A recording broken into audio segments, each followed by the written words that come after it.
RJF ON, ligados ao interior. Isto leva-nos aqui atrás ao histórico, de facto, da existência das comunidades e como elas foram criadas.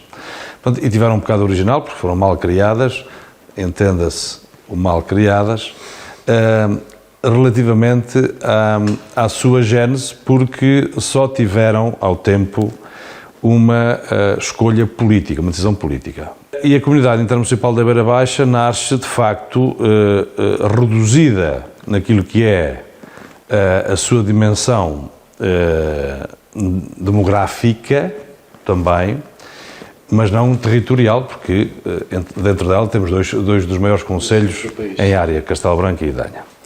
E, portanto, essa situação que devia ter sido atempadamente olhada pelos agentes do território relevantes e depois, sim, depois dessa discussão ter sido feita, haver uma decisão que cabe aos políticos, indiscutivelmente, não foi assim.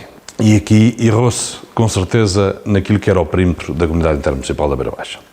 E, portanto, isso leva-nos aqui à questão, e que o meu colega o Tadeu, da comunidade intermunicipal das Beiras e Serra da Estrela, traduziu, de facto, na entrevista da semana passada, que via com bons olhos, de facto, esta agregação.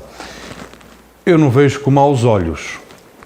Agora temos que olhar para aquilo que são, hoje, os benefícios, essas relações, e nós temos, relativamente à nossa ligação, aqui dois rios que fazem, de facto, a ligação, o Tejo por um lado e o Zeza por outro. Essas duas bacias unificam, de facto, estes territórios. E, portanto, relativamente a isso, digo-lhe, não vejo com maus olhos. O que eu penso é que, seja lá qual for a vontade que esteja presente relativamente a uma próxima alteração administrativa ou geográfica das comunidades intermunicipais, e isso vai-se colocar lá para 2027, portanto, vamos reorganizar novamente, vamos revisitar esse processo, temos até lá a condição para olhar, penso eu, serenamente, tanto mais que depois entra aqui outra situação que está presa com essa, que é mais ampla, que é a regionalização. E, portanto, relativamente às comunidades intermunicipais, àquilo que são... O que eu entendo das palavras do Sr. Presidente é que gostava de ver a Beira Baixa tal como tradicionalmente se entende a Beira Baixa, ou seja, com a Cova da Beira, com os municípios da Cova da Beira. Covilhã, Fundão e Belmonte. Sim, eu acho que relativamente à questão do distrito, daquilo que assenta na base do distrito de Castelo Branco, temos a condição de estar durante muito tempo consolidados numa base que ninguém punha em causa. E, portanto, se ninguém punha em causa é porque achava natural e, portanto, tinha essa relação. Agora, mas isto não é entrave, que se entenda também, a não ter essa condição e de olhar com outro espectro. Mas esse espectro deve ser olhado relativamente, aí tenho uma visão muito própria, que entra exatamente naquilo que são as regiões mais amplas, com outra escala e com outro poder de decisão que a regionalização confere. Vamos falar da regionalização a dois passos. Partindo do princípio que a regionalização é instituída, fala-se muito das regiões plano, ou seja, onde a CCDRs estão neste momento e o grau ou as zonas de influência das CCDRs. Há haver e já vou perguntar qual é a sua opinião sobre que mapa seria, ou se é sequer a favor da regionalização, mas com uma regionalização instituída no país, seja ela qual for, qual é o papel da CIMES? Nós, quando olhamos para o nosso território e para a nossa capacidade competitiva, e sendo um país pequeno como é o nosso, com 10 milhões de pessoas, nós temos que nos olhar no mundo. E olhar no mundo e naqueles que estão ao nosso lado, logo aqui, os nossos irmãos espanhóis. E, portanto, nós, para termos capacidade do ponto de vista daquilo que é essa competitividade, a regionalização que sou a favor deve servir para ser, de facto, um corretivo da assimetria que o país sofre.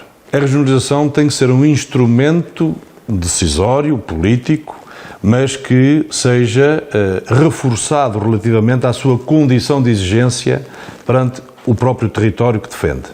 E, portanto, não podem ser células pequeninas distribuídas. E, portanto, temos que ter um órgão, não é? Não basta ser... Que é a região centro. Em algum momento da sua atuação, ou enquanto Presidente da Câmara Municipal de Proença Nova, sentiu aqui nesta cima uma falta de escala? Sinto, sim. Sinto até porque, muitas vezes em discussões, isso é-nos atirado à cara várias vezes. Mas temos mais pequenas do país. É sempre mais pequeno do país, temos pouca população. O nosso desafio maior, e então nestes territórios, na Beira Baixa, no Pinhal, tanto mais que temos de facto criado depois esta resposta, é a demografia. E, portanto, nós não conseguimos criar riqueza sem pessoas. Presidente, uma das grandes conquistas do território da Beira Baixa, a Beira Baixa, como a generalidade do público entende, e a Beira Baixa, CIM, é finalmente o IC31.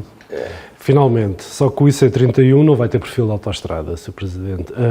Dir-me-á, é melhor do que nada. É isso que me vai dizer? Bem, eu aqui estou relativamente à vontade, porque a minha formação eu sou técnico das infraestruturas de Portugal, ainda hoje, e portanto tenho sobre isso Opinião bastante fundada. uma opinião fundada e que a dei em tempo. Eu sou defensor que o perfil de autoestrada não devia ser agora construído, agora, entendo isso, mas devia o corredor ficar completamente preparado para que isso acontecesse quando o tráfego, se for isso acontecesse, o tráfego médio diário, de facto desse indicações para que isso tivesse que ser realizado. Quando queremos ir do ponto A para o ponto B é no ponto o mais rapidamente possível e, portanto, e é verdade que isto, diz-se, é verdade, o tempo é dinheiro e, portanto, na logística de transporte e naquilo que é a mobilidade conta, mas temos aqui agora uma situação que é como é que nós evoluímos relativamente à mobilidade nos próximos tempos. Não é linear que hoje pensemos uma infraestrutura rodoviária da forma como a pensávamos há 20, 30 anos atrás. E nessa circunstância, portanto, há aqui dados novos que importa também discutir e perceberem, as pessoas perceberem também a importância e a relevância desta situação na tomada de decisão para a construção de uma infraestrutura deste tipo. Ainda assim, e relativamente a este setor, porquê? Porque agora depois é uma questão de expectativas também. A Espanha, como sabemos, traz em perfil de 2x2 até à fronteira. E o que nos interessa a nós é a mobilidade das nossas empresas, das famílias, tudo bem, mas essencialmente da parte económica para a Espanha e de Espanha para cá.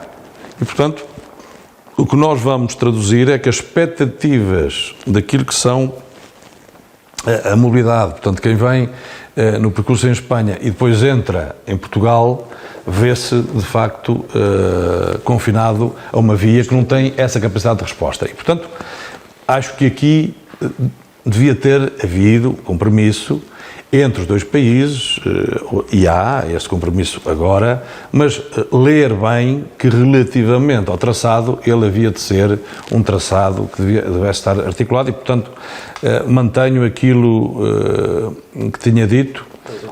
No limite, é melhor termos a estrada que lá temos hoje ou uma estrada melhorada com um perfil mais seguro, com capacidade ainda assim de escoamento maior? Claro que sim. Realisticamente, Presidente, é possível falar em abolição de portagens no atual contexto? Se fosse o Estado por si só a fazer esta infraestrutura, se calhar ainda estávamos hoje a construí-la. Teve que se arranjar uma forma em que os privados entrassem. Temos que olhar para aquilo que o Estado é possível, de facto, retirar. O que nós temos isto mal equilibrado é na fiscalidade do ponto de vista daquilo que vai para as estradas. As estradas e os automóveis, o imposto relativamente aos combustíveis, chegava e subjava para termos as estradas todas sem portagem nenhuma em Portugal. Só que nós temos, como sabemos, no Estado português, E nos vários ministérios que absorvem muitos recursos e são alimentados através também desta margem. Esse dinheiro vai para um bolo e pronto. E, portanto, assim, muito levemente, evidentemente que a infraestrutura rodoviária gera dinheiro suficiente, do ponto de vista fiscal, para ter condições de não ser protegada. Mas, isto não é assim. Isto, as contas não são contas de merceeiro, só deve haver e, portanto, não pode ser. Dito isto, eu gostava que não se pagasse portagens.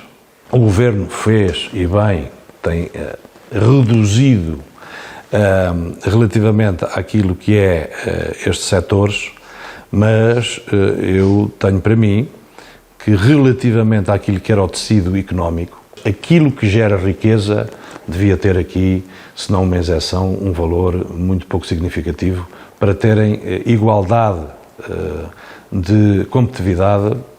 O Tejo é o grande rio internacional que atravessa praticamente todo o território da cima da Beira Baixa, nomeadamente por causa do recurso hídrico e tudo o que está em volta do Tejo, e se esta situação continuar, a qualidade, pelo menos, da água do Tejo, que está disponível, o lado português fica seriamente ameaçada. Não há muito mais a fazer neste caso do que esperar que chova. É isso, Presidente? Ou há mais alguma coisa que se possa fazer? A pluviosidade é importante. Vamos, de acordo com os estudos, nos próximos 30 anos, os eventos que vamos ter de muita pluviosidade concentrada e depois grandes gaps relativamente a secas, isso vai acontecer muito mais, com muito mais período. É a regra e, portanto, nós temos objetivamente que armazenar e conseguir ter técnicas em que consigamos levar a água ao subsolo, portanto, abastecer os níveis freáticos.